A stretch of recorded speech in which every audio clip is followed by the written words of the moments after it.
Cinderella finally slid into her white gown to go to the famous ball, where she was excited to finally meet the prince. Cinderella had had one heck of a week, though, and finally she realized it was going to get even worse.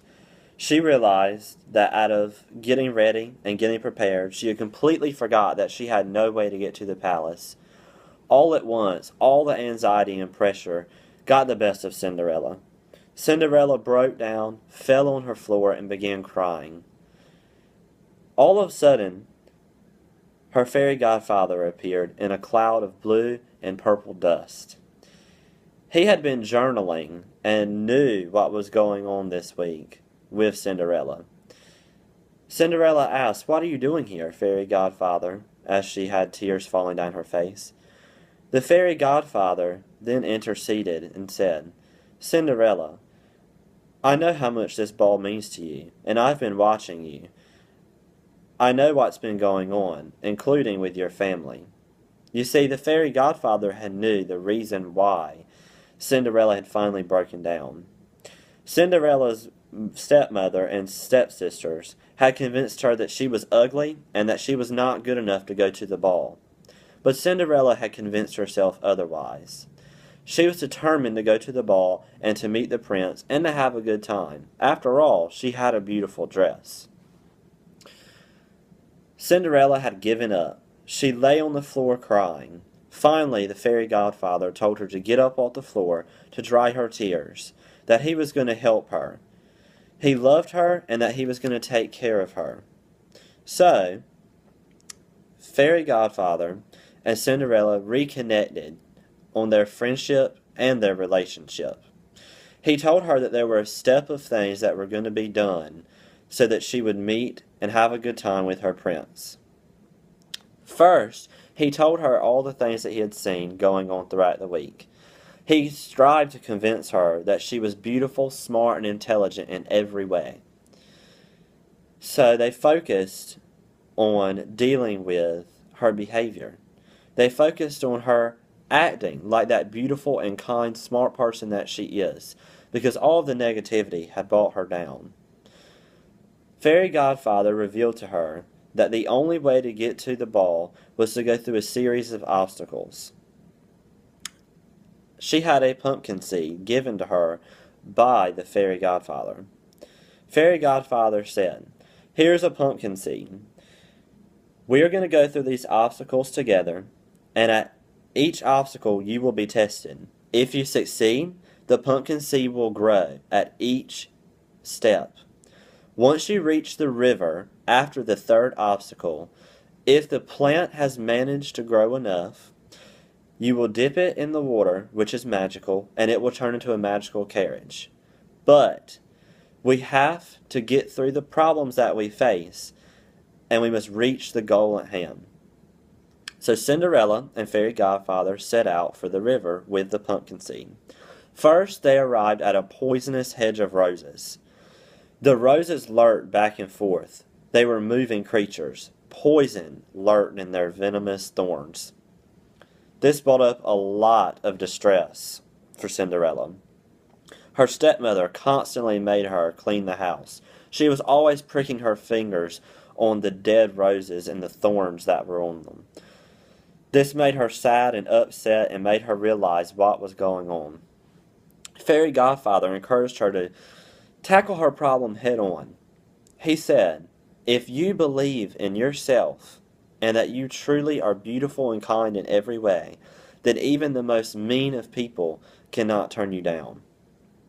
So, Cinderella reached out with love to the roses and conquered her fear by touching the thorns. The roses did not prick her at all. Instead, they felt her love. She had shown that she had cared. She was beginning to lose her feeling of being dismal. All of a sudden, the poisonous rose head parted into half. Cinderella walked through the rose hedge, and slowly the pumpkin seed began to crack, and a small sliver of green began rising. She had completely desensitized herself to her fear of the thorns associated with her stepmother. that she no longer had to be afraid of something beautiful, and that she could show her beauty and not be scared. So Cinderella kept on going, and here comes the next obstacle. The forest. The forest was full of dark creatures, including evil fairies. The evil fairies would continue to hurl insults.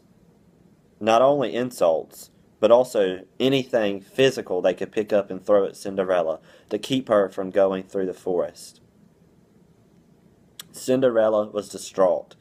She almost turned around and went back. But she realized that the seed was growing and that positive things were happening because she was succeeding. So, she came up with a plan. Cinderella decided to face the pixies head on. So, she walked to the forest, told them her situation, and believed that they would understand her.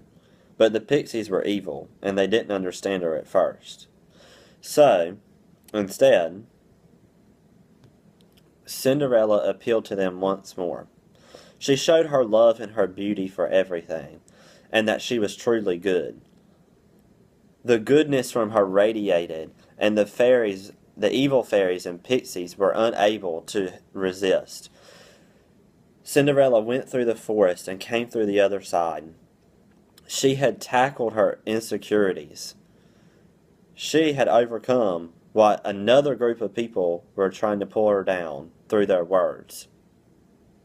She no longer acted out. Instead, a small smile formed on her face.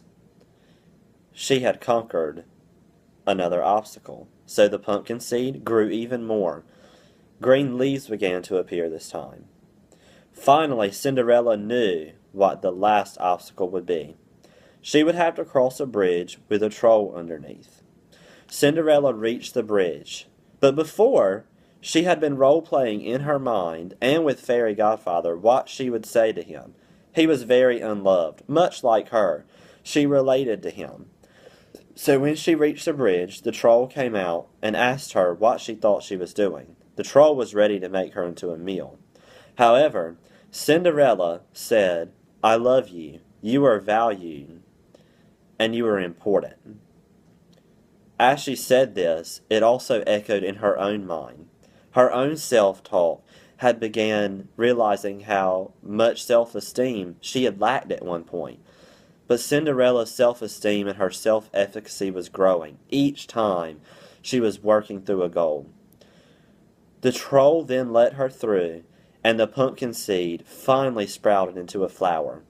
Cinderella reached the river and slowly trickled water over the seed. The seed then blossomed into a huge carriage.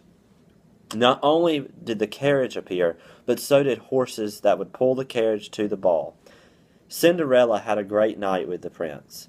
She left in a hurry, though, because the fairy godfather didn't quite give her enough magic to keep the pumpkin alive long enough to make it home. So, she would have to leave early enough to get home by midnight.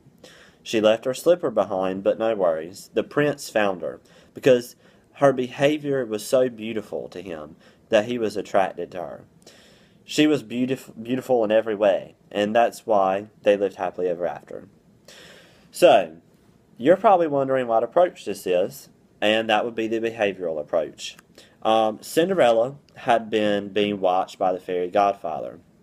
The fairy godfather and Cinderella reestablished their relationship, much like modern-day behavioral therapy. He then clinically assessed her. He had been keeping a journal, which is something done in behavioral therapy, where he had witnessed the things that were going on with her family members. And he linked the activating event back to her family and the negative thoughts that were affecting her breakdown in behavior. So then I introduced the obstacles, the 3 obstacles into the story. They were the therapeutic techniques. They were different things that she would do to gradually get better. The seed sprouting after she completed one represented reinforcement. There was a positive thing happening, kind of even similar to a token. every time she defeated an obstacle or she overcame it, the pumpkin plant grew even more until finally she reached her goal and it turned into a carriage, and her problem of not having transportation was solved. So there was a list of steps that she followed to reach her goal. And then finally, our assessment. I had a mini assessment kind of after each obstacle. The rose bush hedge situation, where she was directly exposed, she was systematically desensitized in that situation, but she met her goal. So there was a positive outcome. She went through her obstacles. It was positive reinforcement.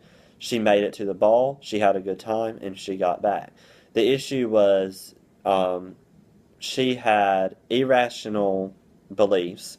She had several things that led up to an activating event regarding those irrational beliefs. And then we worked on the belief becoming rational, and then the consequences of that. So this is the behavioral view. I hope that you enjoyed this video and my wacky story. I can't wait to view some more of yours, and I'm enjoying learning more about my individual approach to therapy as I am yours.